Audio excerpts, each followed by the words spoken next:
नमस्कार मित्रों, आज मैं पुनः आपके बीच लोक साहित्य के एक महत्वपूर्ण पक्ष पर बात करने के लिए उपस्थित हूँ।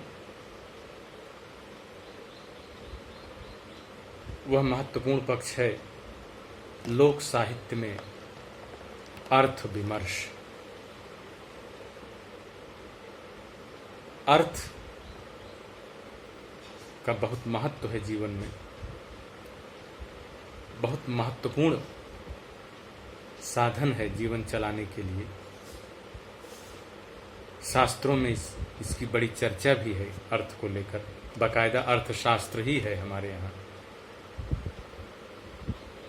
लेकिन लोक ने भी अर्थ की उपयोगिता, उसके महत्व पर गंभीर चिंतन किया है, विचार किया है, और वो कहावतों में, गीतों में वो चिंतन बिखरा हुआ है, दिखाई पड़ता है। इधर मैं देख रहा था जो लोक साहित्य की बहुत सी बातें पद्मावत में हैं, उसी क्रम में मैंने देखा कि उसमें लोक का अर्थ विमर्श भी मौजूद है। जायसी ने पद्मावत में उसका विमर्श प्रस्तुत किया है, और उन्होंने उसको कहें तो वो पूंजी विमर्श के रूप में कह सकते हैं कि वो पूंजी विमर्श, अर्थ विमर्श है। वहां संदर्भ है कि रत्नसेन जगन्नाथ पुरी में गए हैं और पद्मावती उनके साथ हैं। सब कुछ उनके पास से जा चुका है, धन दौलत, और उनकी व्यवस्था ये है कि जगन्नाथ का भात भी, वहाँ भात जो मिलता है प्रसाद में, वह भी खरीदने के लिए उनके पास अर्थ नहीं है, द्रव्य नहीं है। और उनकी इस व्यवस्था को जायसी मानो लोक की अर्थव्यवस्था के रूप में प्रस्तुत कर रहे हैं, और कहते हैं, रत्नसेन कहते हैं पद्मावती से, राजे पद्मावत सो कहा, 60 नाठ किछु गांठ न रहा, 60 होई जासों सो बोला, निष्ठा पुरुख बात पर डोला, 60 राख चले भौराई, 69 राव सब कह बौराई, और 60 ओद गर्भ तन फूला, और 69 बोध बुद्धि बल भूला, 60 जाग नींद निस जाई, और 69 खिन आवई अऊं भाई।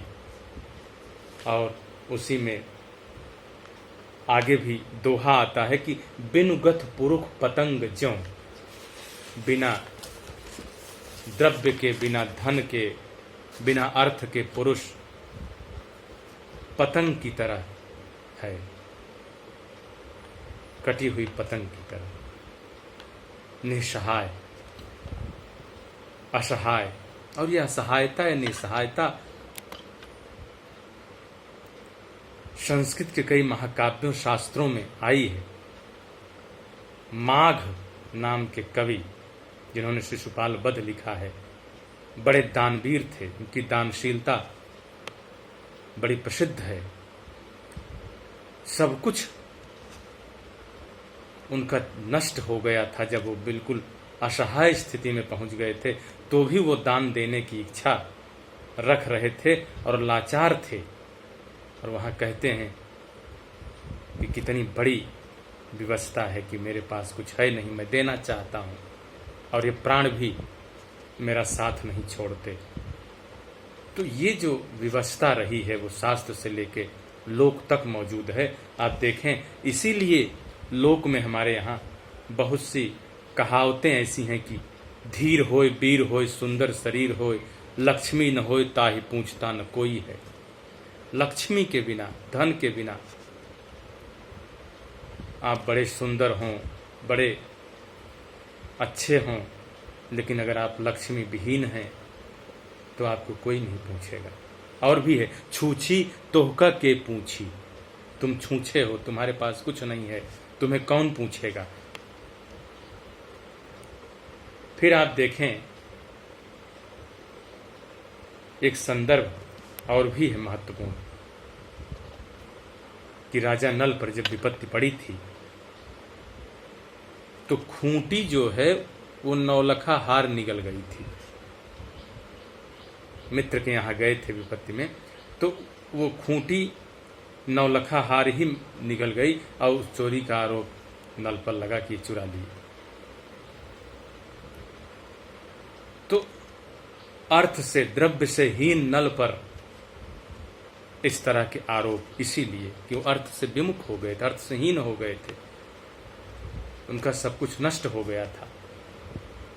तो जो अर्थहीन है, द्रव्यहीन है, उसको तरह तरह के ताने, तरह तरह के लांछन लगते रहे हैं। ये बताता है कि अर्थ कितना